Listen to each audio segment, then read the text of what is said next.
Hi hello ಎಲ್ಲಿಗೂ ನಮಸ್ಕಾರ. Welcome back to ಜ್ಞಾನದೀಕ್ಷಾ ಇನ್ ಕನ್ನಡ. ಇವತ್ತಿನ ವಿಡಿಯೋದಲ್ಲಿ ನಾವು ಅವ್ಯಯದ ಅರ್ಥ ಮತ್ತು ವಿಧಗಳ ಬಗ್ಗೆ ತಿಳಿದುಕೊಳ್ಳೋಣ. ಅವ್ಯಯದ ಅರ್ಥ: ಕನ್ನಡ ವ್ಯಾಕರಣದಲ್ಲಿ ಲಿಂಗ, ವಚನ, ವಿಭಕ್ತಿಗಳಿಂದ ಬದಲಾಗದೆ ಮೂಲ ರೂಪದಲ್ಲೇ ಇರುವ ಪದಗಳನ್ನು ಅವ್ಯಯಗಳು ಎನ್ನುತ್ತಾರೆ. ಪ್ರಮುಖ ಅವ್ಯಯಗಳೆಂದರೆ ಮತ್ತು, ಆದರೆ, ಅಥವಾ, ಆಹಾ, ಅಯ್ಯೋ, ಈಗ, ಆಗ, ಸುಮ್ಮನೆ, ಮೆಲ್ಲನೆ.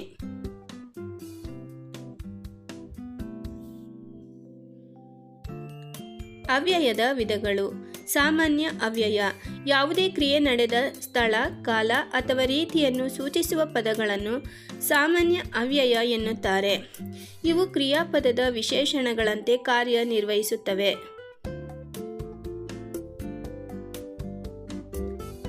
ಉದಾಹರಣೆ: ಸ್ಥಳಕ್ಕೆ ಅಲ್ಲಿ, ಎಲ್ಲಿ, ಮೇಲು, ಕೆಳಗು. ಕಾಲಕ್ಕೆ ಆಗ, ಈಗ, ನಿನ್ನೆ, ಇಂದು, ಅಂದು, ಎಂದು, ಬಳಿಕ, ಬೇಗ, ತರುವಾಯ, ಕೂಡಲೇ, ಒಡನೆ.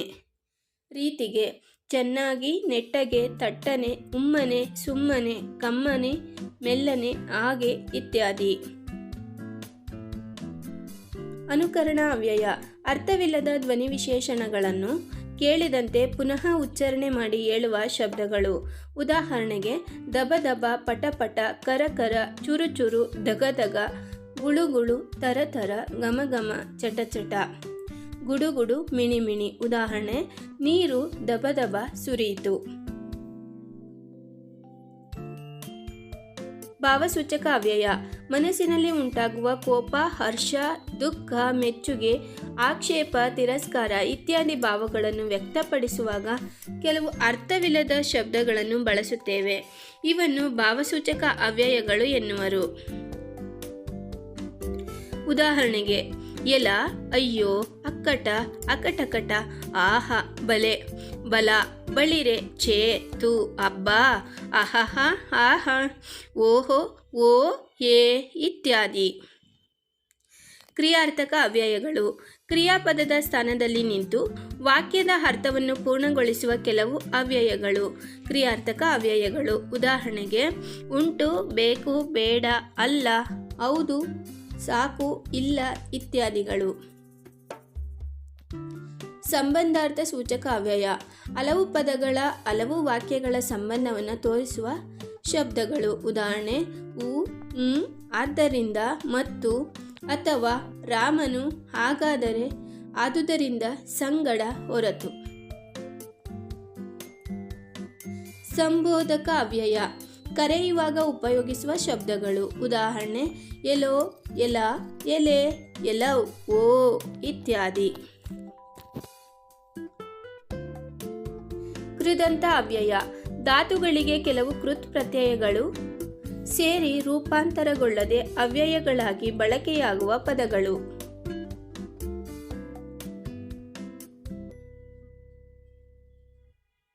ಉದಾಹರಣೆ: ಉತ, ಉತ್ತ, ಅದೆ, ದರೆ, ಅಲ್ಲು, ಆಲಿಕ್ಕೆ, ಅ, ಈ, ದು. ಅವನು ಓದುತ್ತಾ ಬರುತ್ತಾನೆ.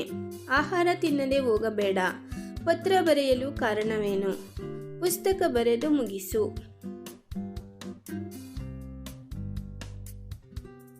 ತದ್ದಿತಾಂತ ಅವ್ಯಯ: ನಾಮ ಪ್ರಕೃತಿಗಳಿಗೆ ಕೆಲವು ತದ್ದಿತ ಪ್ರತ್ಯಯಗಳು ಸೇರಿ ಅವ್ಯಯಗಳಾಗಿ ಬಳಕೆಯಾಗುವ ಪದಗಳು.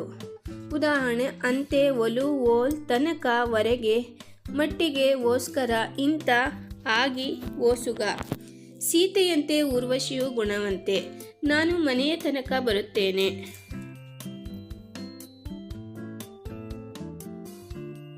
ಅವತರಣಾರ್ಥಕ ಅವ್ಯಯ: ಒಂದು ವಿಷಯದ ಬಗ್ಗೆ ನಿಶ್ಚಿತವಾದ ಅಥವಾ ಖಚಿತವಾದ ಅರ್ಥವನ್ನು ಸೂಚಿಸಲು ಬಳಸುವ ಅವ್ಯಯಗಳು. ಸಾಮಾನ್ಯವಾಗಿ ಎ ಎಂಬ ಸ್ವರವು ಇದಕ್ಕೆ ಸೇರಿಕೊಳ್ಳುತ್ತದೆ. ಉದಾಹರಣೆ: ನೀವೇ, ರಾಮನೇ, ನನ್ನದೇ, ಅವನೇ, ಅದುವೇ, ಅವರೇ. ಇದನ್ನು ಮಾಡಿದ್ದು ನಾನೇ. ಅವನೇ ನಿಜವಾದ ಹೀರೋ. ಅವನೇ ನಿನ್ನ ತಮ್ಮ. ಅವರು ಬಂದೇ ಬರುತ್ತಾರೆ. ಪ್ರಶ್ನಾರ್ಥಕ ಅವ್ಯಯ: ಏನನ್ನಾದರೂ ಪ್ರಶ್ನಿಸುವಾಗ ಬಳಸುವ ಅವ್ಯಯಗಳನ್ನು ಪ್ರಶ್ನಾರ್ಥಕ ಅವ್ಯಯಗಳು ಎನ್ನುತ್ತಾರೆ. ಉದಾಹರಣೆ: ಏ, ಓ, ಏನು.